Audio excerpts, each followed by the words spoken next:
Oke, what's up teman-teman. Nah, kita akan kasih mengenai outlook ya guys ya. Kita akan ngomongin mengenai outlook ya. Semoga outlook November ini bisa membuat teman-teman jadi tahu sektor-sektor industri dan saham-saham apa aja yang mungkin kalau tadi kita udah jelasin weekly, harian, jadi ini untuk yang mau trading lebih santai lagi sambil ongkang-ongkang kaki ya, bobo-bobo aja sambil lihat, oh bulanan gua naik ya. Tapi kalau bulanan tentunya kalau 1 bulan ya berarti dalam 3 bulan ke depan, 6 bulan ke depan mungkin baru bakalan cuan gitu ya guys ya. Nah oleh karena itu butuh waktu kesabaran ya. Kalau kalian nggak sabar, pengennya cuan cepet ya, cuan cepet eh, apa namanya ya mungkin video yang tadi mungkin akan lebih baik. Oke guys, kita lanjut ya. Gua akan bahas biasanya kalau di apa namanya di ini ya guys, November Outlook ya. Biasanya gue bahas dari awal ya.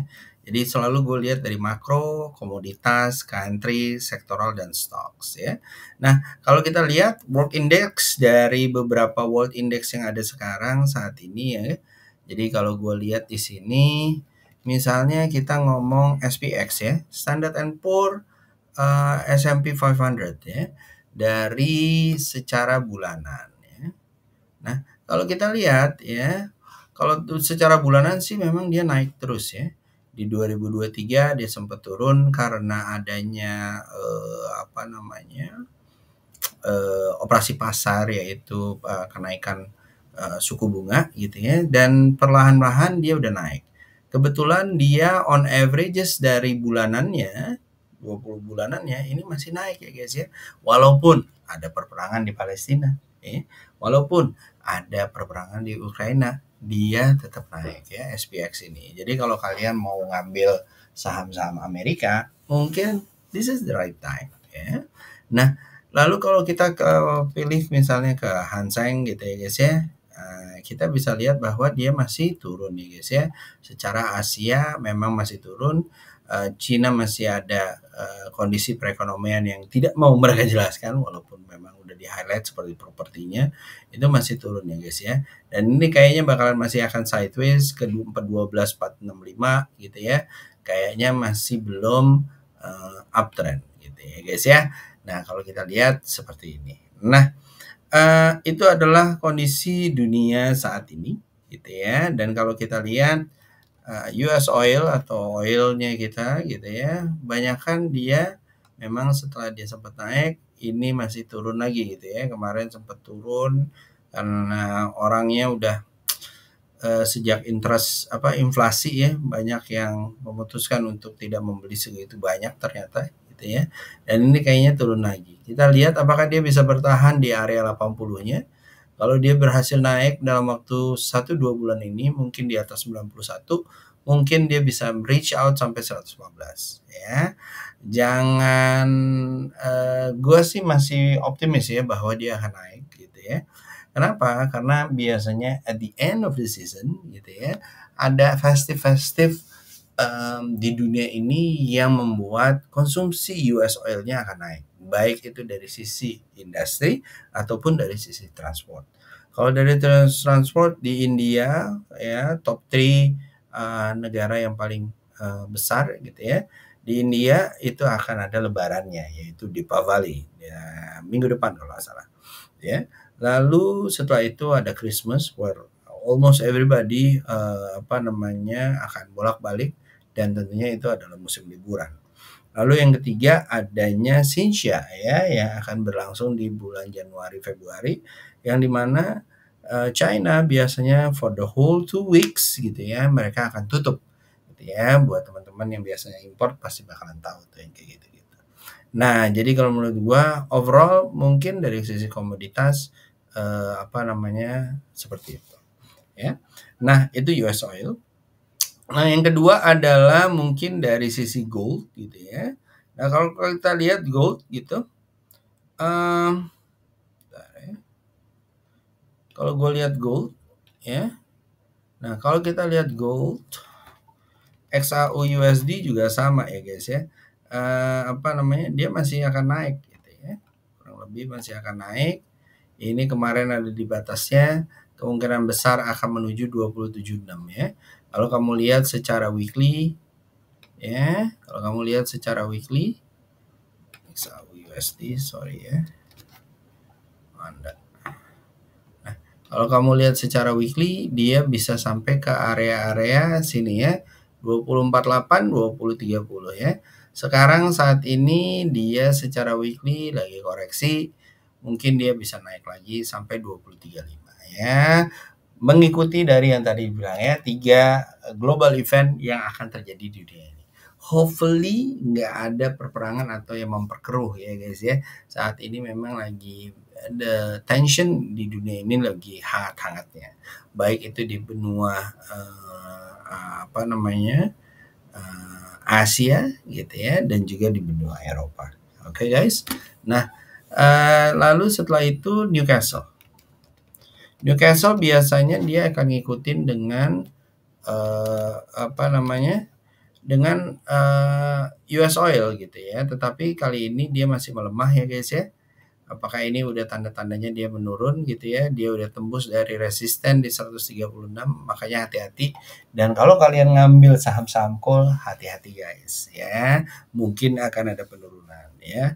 The next ya itu ada di 115 ya guys ya, yang mungkin itu akan menjadi supportnya ya di sini ya.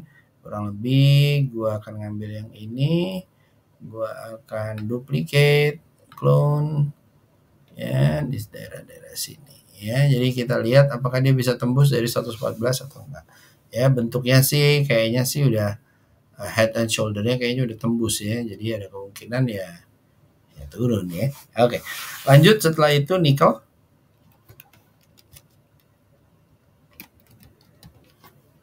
Ya. Nikel LMI ya masih juga mengalami penurunan nih guys ya ke 1800 ya, dan ini masih bertahan di area 17.875-nya sini ya. Nah, jadi masih bertahan di daerah-daerah sini guys. Kalau kalian hati-hati ya kalau menurut gua ya.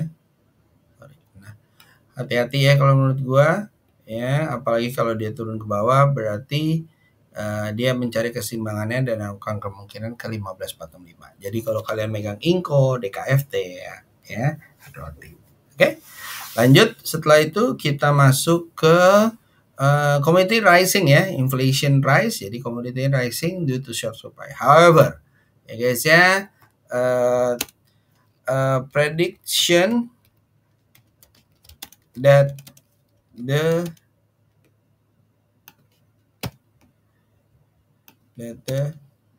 usage is already in its limit gitu ya, udah nyampe limitnya, makanya jadi ada penurunan baik itu dari komoditas ya. Nah, kalau kita lihat bagaimana dengan Indonesia gitu ya.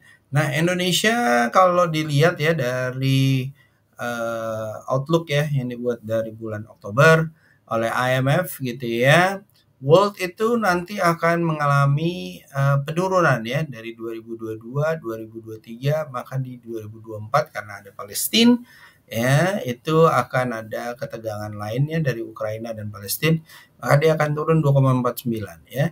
Di mana advance economy maka dia juga akan turun sampai 1,4 ya. Menurut gua emang kelihatan dari negara Eropa, Amerika tuh memang lagi ya nggak mau bilang krisis ya, tapi kayaknya penganggurannya tinggi banget. Sedangkan di emerging market itu rata-rata 4%. Indonesia specifically gitu ya, itu bisa dilihat bahwa dia kurang lebih akan menyentuh growth-nya di 2023 50, 2024 masih quite positif tapi 50 juga, jadi nggak ada kenaikan ya guys ya. Dan kalau kita lihat ya dari sini per kuarternya kemarin dan di mana di 6 November akan diumumkan lagi pertumbuhan GDP Indonesia, previously 5,17 ya, yang ini konsensus bahwa nanti akan 5,05 ya, di mana forecastnya 5,1 ya. Biasanya sih memang udah beberapa kali ini 2 kuartal ke belakang dia beating the konsensus biasanya. Tapi kalau gua ngelihatnya due to the uncertainty dan segala macam ya, ada apa namanya, TikTok dan yang lain-lain, mungkin ini akan ada perlambatan sedikit ya. Mungkin bisa nyampe 50 sih oke kali ya, 50 atau 51 ya. Alright. Nah, next slide ya, kita bisa lihat tadi ya yang udah gue bilang apa namanya di ini, sorry ya. Ini udah nih. Oke. Di sini kalau kita lihat ya, IHSG gimana ya Om gitu ya. IHSG sebenarnya kalau kita lihat ya walaupun kita turun naik, tapi di ASEAN itu nomor 2. Asia Pasifik nomor 7 guys. Di dunia itu malah nomor 25. Jadi walaupun kita tektok nilai US dollarnya juga naik tinggi gitu ya. Tapi kayaknya masih quite okay gitu ya walaupun kita seperti ini. Asal nggak tentu dari 6.000 dan kita berharap di tahun 2024 ya pemilunya bisa berjalan lancar, no drama-drama lagi ya. Mudah-mudahan apa namanya lancar terus ya atau cuan terus. Nah, dari sini gue mau kasih lihat bahwa IHSG juga sebenarnya ya secara year on year-nya memang dia masih naik gitu ya guys ya. Dan kalau kamu lihat bahwa dia nggak tembus dari 6.500, ini merupakan support yang kuat gitu. Hanya saja di 7.000-nya memang ya tektokan di situ aja. Ya kalau menurut gua once udah di Februari udah selesai gitu ya, kelihatan siapa nih pemilihnya dan segala macam, kemungkinan besar mungkin akan naik, mungkin bisa nyampe 7.000 ke atas 7.200, 7.300 ya. Jadi kalau kamu lihat bahwa ya IHSG semoga bertahan di area 70 ataupun di strong support 6.600 atau 6.005 ya. Most investor wait and see dengan political outlook dan juga kebijakan-kebijakan apa yang mau diluncurkan yang dimana akan mempermudah roda perekonomian ataupun roda investasi yang ada di Indonesia ini. Nah, dari sini kita juga bisa lihat bahwa sebenarnya secara total trading value-nya kita gitu ya guys ya, itu rata-rata tuh kayaknya meningkat ya. 63% adalah investor lokal, 37% adalah secara year on year ini adalah investor asing guys.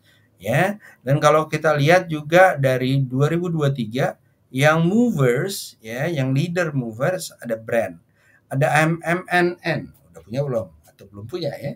Ada BMRI ya guys ya, ini juga seru ya.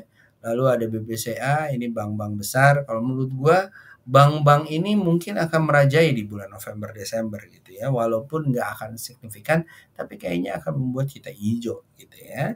Nah lalu ada TPIA, PANI dan SMMA.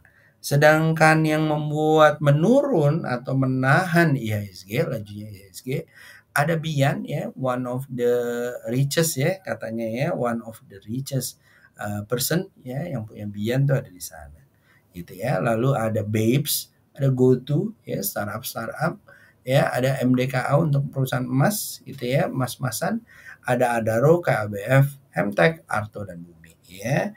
Mainly dominannya tuh kayaknya dari apa namanya mineral atau coal gitu ya, yang dimana memang harganya lagi turun komoditasnya dan kayaknya consumption yang ada di sana baik itu di Cina baik itu di India kayaknya mulai membatasi diri gitu ya supaya dia lihat dulu deh gitu ya kurang lebih seperti itu.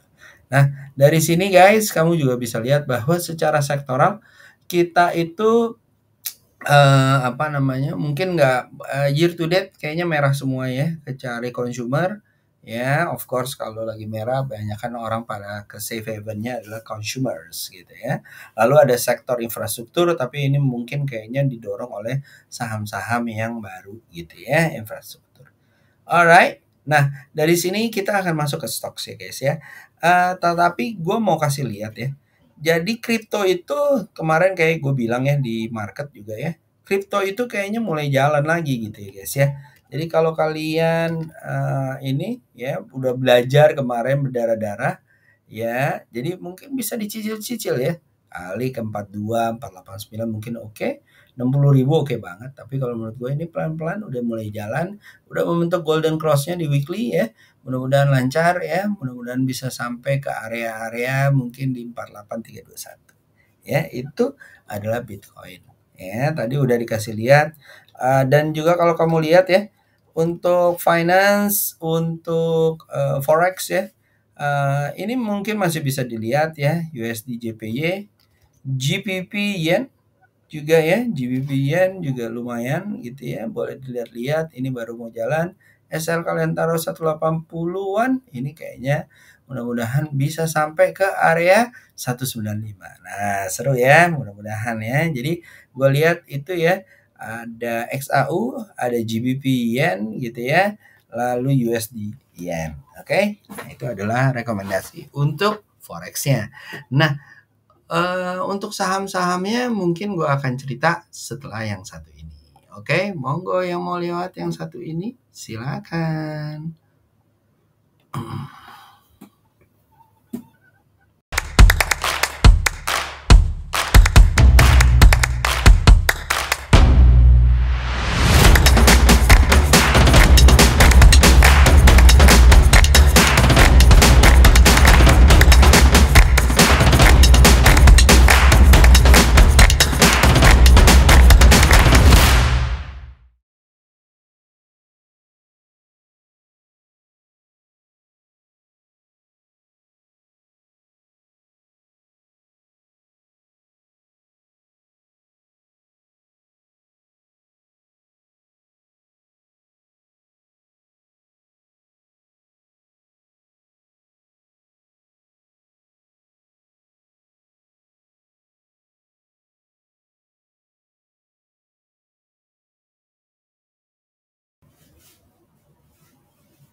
Oke, nah kita akan mulai ya guys ya. Setelah ini kita mau ke saham-sahamnya. Nah, gue lihat ada beberapa saham ya guys ya yang kayaknya lebih seru kalau misalnya kita ambil di monthly. Dan gue lihat bahwa di saham-saham monthly ini kayaknya apa namanya, bolehlah kita ikuti momentumnya. Nah, salah satunya mungkin gue bisa kasih lihat adalah ini ya guys ya.